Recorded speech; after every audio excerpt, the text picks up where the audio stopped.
Hey everyone, in this video I will show you guys how to transfer money from bank to Wise in 2025 step by step. I'll show you.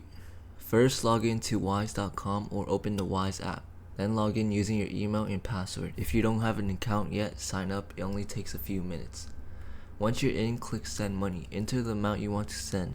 Then choose the currency and then click continue. You'll see exactly how much the recipient get and the fees. No hidden charges.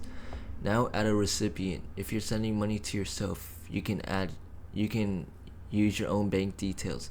Otherwise, enter the recipient's full name and their bank info.